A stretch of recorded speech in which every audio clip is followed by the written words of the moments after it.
murder suspect from Washington State here in Southern California. And KCAL News assignment editor Mike Rogers is at the desk. Mike, that arrest comes after his car was found in Calabasas early yesterday morning. Yeah, that's right, Pat and Rudy. The Sheriff's Department was doing a vehicle check. They ran the plate, came back to this suspect, Alexander Lee Rogers, wanted out of Longview, Washington for a homicide that happened earlier this month. Rogers also has a previous history of a machete attack, I should say. Now, this is video from the Longview Police Department in their search for him. They discovered that he may be in the Calabasas area, like I mentioned, after they found his black BMW.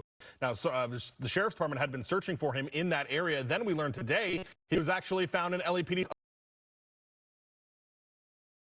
than Hobart.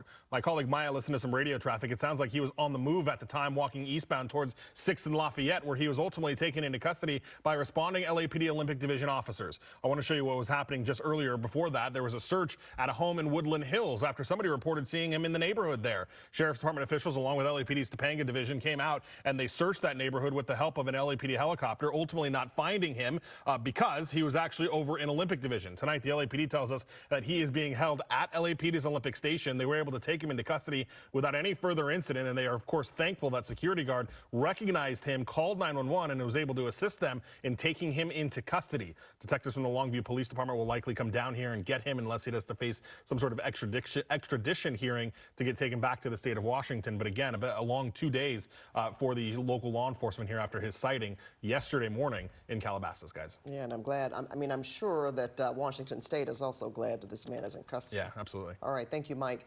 Well, there has also been an arrest in connection with an attack outside a house of worship. LA Police Chief Jim McDonald just announced a suspect is in custody in the beating of Harpal Singh. Singh is still in the hospital after he was beaten with a golf club in North Hollywood, and we have blurred the video because of just how graphic it is. Singh is a member of the Sikh community, but police do not believe this was a hate crime. They say the suspect has a long rap sheet, and they believe this attack happened after an argument over property. Also breaking, a guilty verdict in the case of a banking executive killed inside her home in Reseda.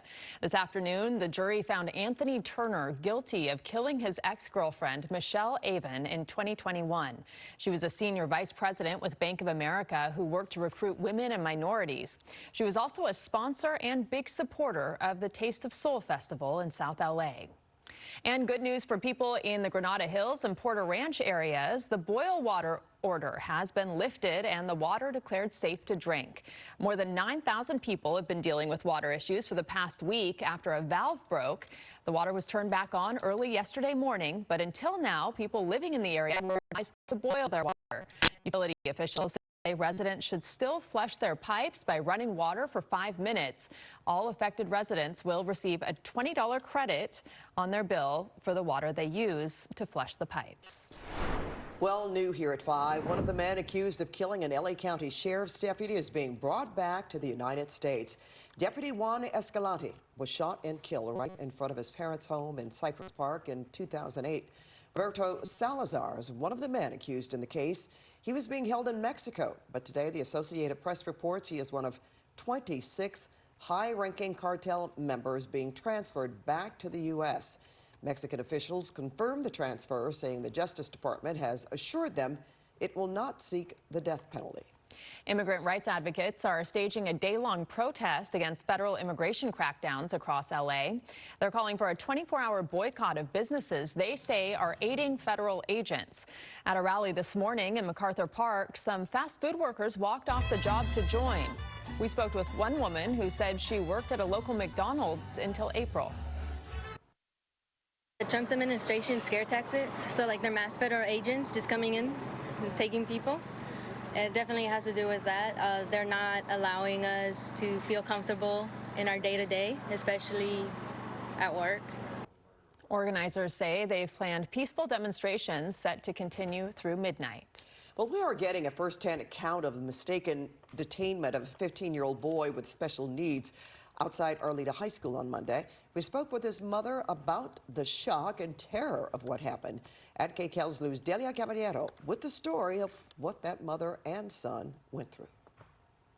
On Monday, just steps from Arleta High School, a 15-year-old boy who school officials say has significant disabilities was pulled from a car by federal agents and handcuffed in front of his mother. The two were waiting for the teen's sister to register for school when it all unfolded. We spoke with the teen's mother, who was too emotional to go on camera, but says unmarked cars swarmed her SUV. Agents pulled her son out and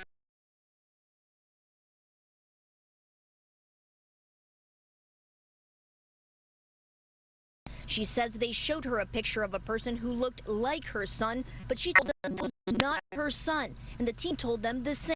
Once that was mutually understood, he was let go. I can't even imagine what that family and that child is feeling right now. Maggie Galindo is a mother of 3. Her teenage daughter Emily is a special needs student whose brother goes to Arleta High School. It's heartbreaking. She's speaking out for another child, one she's never met, but who reminds her so much of her own. It makes my blood boil being a special needs mom myself. Adding the whole ordeal is very unsettling. It is for all of us to send our kids to school not knowing what they're gonna show up to. This cannot happen. LAUSD Superintendent Alberto Carvalho confirming the teen was mistakenly detained by agents from the Department of Homeland Security. This is the exact type of incident that traumatizes our communities. It cannot repeat itself.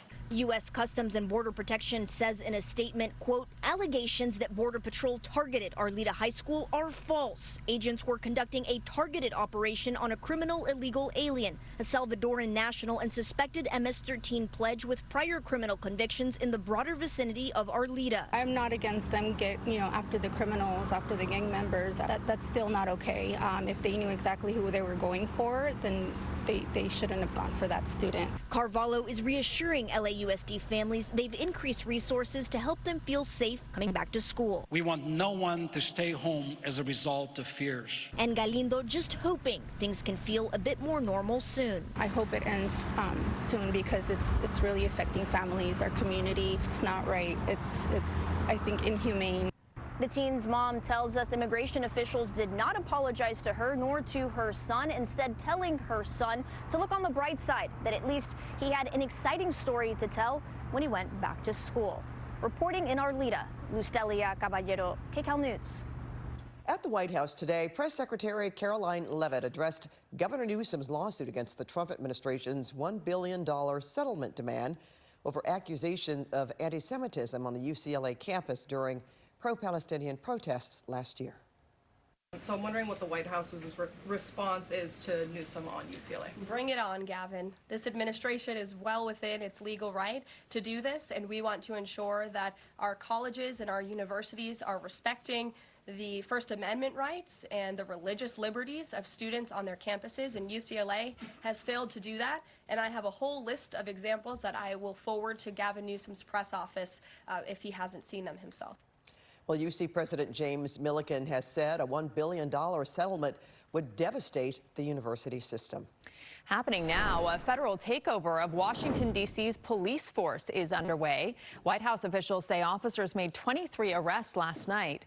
Democratic leaders are calling the move a political distraction. The mayor of the nation's capital has conceded she has no power to change anything for now. What I'm focused on is the federal surge and how to make the most of the additional officer support that we have. Meantime, the president is pushing for an end to the war in Ukraine, but as of now, peace talks with Russian President Vladimir Putin will not include Ukrainian President Volodymyr Zelensky. Both Zelensky and Trump have been skeptical of the talks, saying Russia has no plans to end the war. A 33-year-old man shot and left for dead in Riverside. 34 years later, his murder is still a mystery to investigators. KCAL's Joy Benedict spoke with Stephen Morgan's mother, who just wants answers in this cold case before it's too late. And here's a little picture of Stephen. Old photographs and yellowed newspaper articles aren't far out of reach at this home in Harupa Valley for when you are the mother of a murdered son.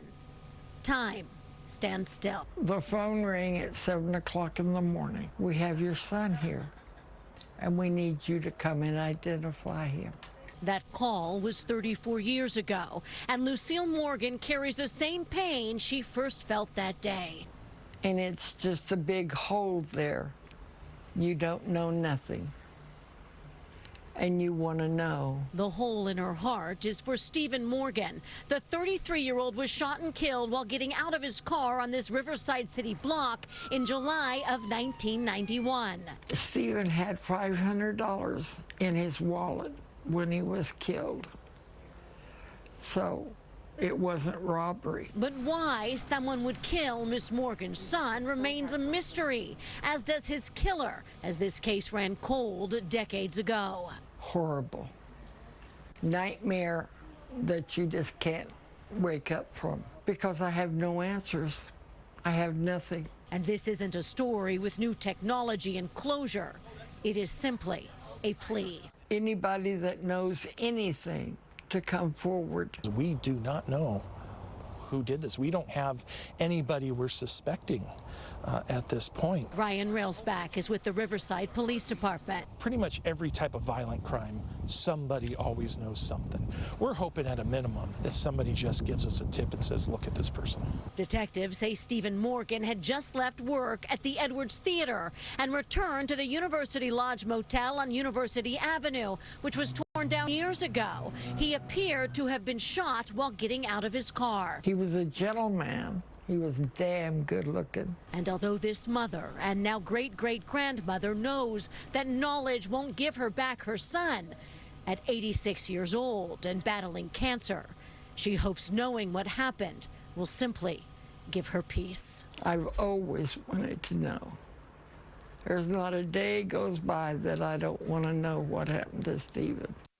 Joy Benedict, KCAL News.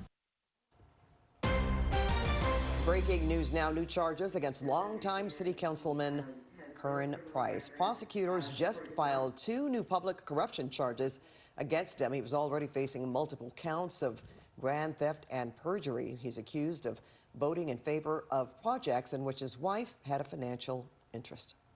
Still ahead at 5, the new lawsuit involving Dodgers superstar Shohei Ohtani.